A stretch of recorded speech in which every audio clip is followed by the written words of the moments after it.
저기요, 유튜브 영상은 언제 만드실 거예요? 아, 나중에 만들게요.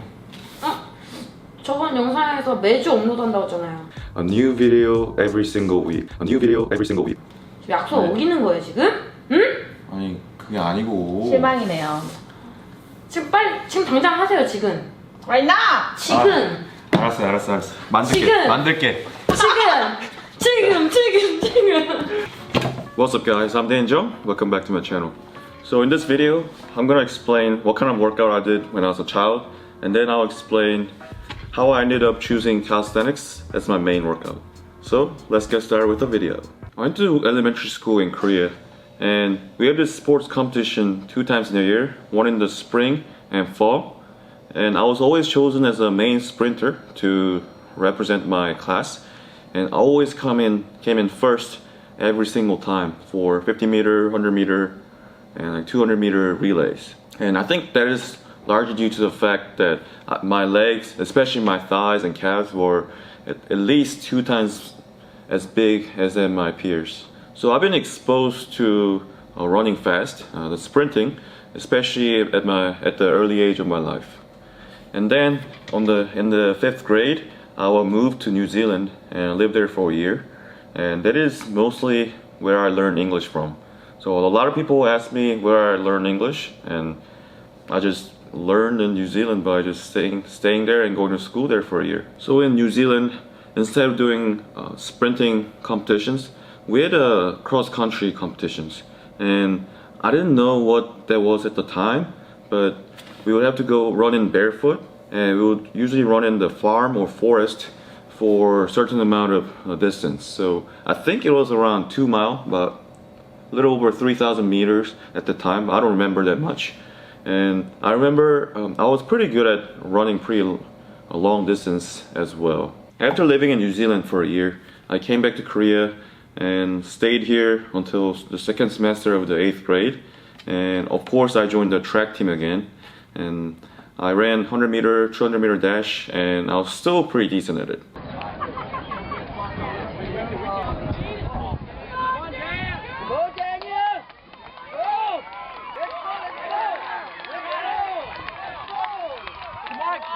And that excellence in the sprinting got completely crushed as soon as I moved to the States. So competing against like Asians in Korea versus entire race in the States was completely different experience.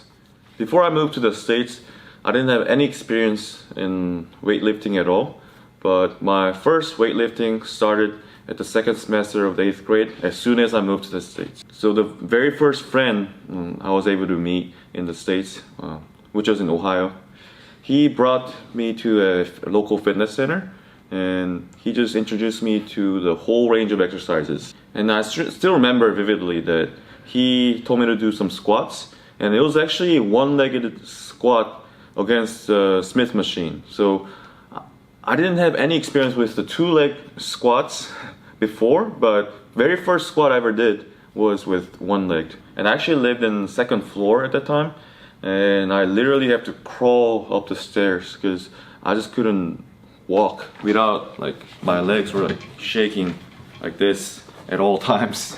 So my first ever weightlifting experience started with just traditional weightlifting. And in the beginning of my high school, I got introduced with breakdancing. I fell in love again, and from then I would actually slowly move from weightlifting to breakdancing.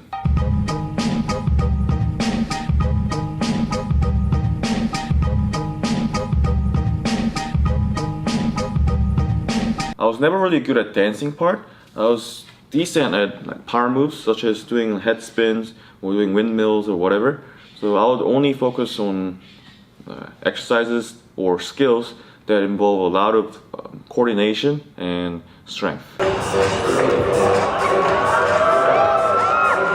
I did breakdancing consistently all throughout high school and all the way until sophomore, junior year in college. The world of breakdancing has been causing injury and insult for decades. But what happens when you ignore all the science? Here's a slow and jerky spin into those exercise bikes. that are ironically used for spinning.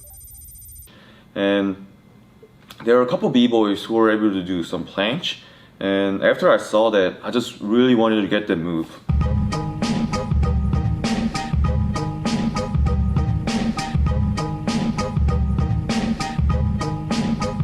So that's the very first exposure to calisthenics for me at the time, when I first ever saw planche. But learning how to do planche at the time was not very easy because there were not many resources at the time, just like right now. That was about 6 years ago, I think.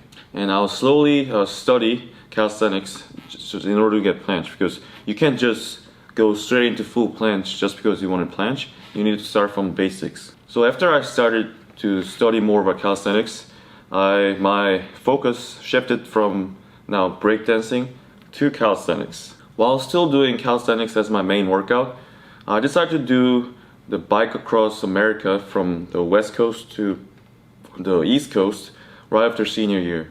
So doing some sort of challenge like that was always been my dream, and well, it seemed like right after my senior year is the best time to do it because I don't have a job at the time, and it took me a little over 2 months to go all the way across America, and it's very hard to take that time off whenever you're working for corporate or like some kind of company. I was never really a cyclist. I didn't even own a bike at the time, but I bought a road bike and trained for a few months, and yeah, I crossed America in 2 months, and it was about a little over 3,000 miles because we didn't go straight. We were just kind of zigzagged along the south state of America.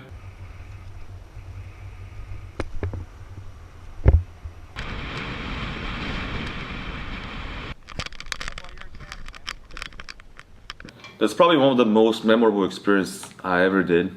So right after I crossed America from Long Beach, California to Washington, D.C., I moved back to the States, joined the Republic of Korea Marine Corps because I'm a Korean citizen. And 3 years later, I just got discharged about a week ago, and bam, now here I am, still doing calisthenics.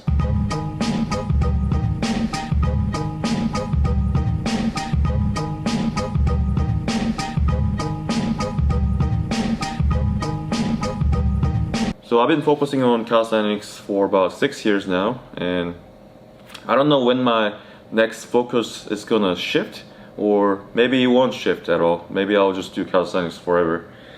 But although I don't know about my future, but I know for sure that it's gonna be very exciting. Alright, so I hope you guys enjoyed my little story time. I hope I didn't bore you, and hope you learned a little bit more about me. And I'll see you guys all in my next video. Peace. 지금 약속 어기는 거? 아니 그게 아니고. 실망이네요. 지금 당장 지금 당장 지금 찍으라고. 내가 연기 제일 못해.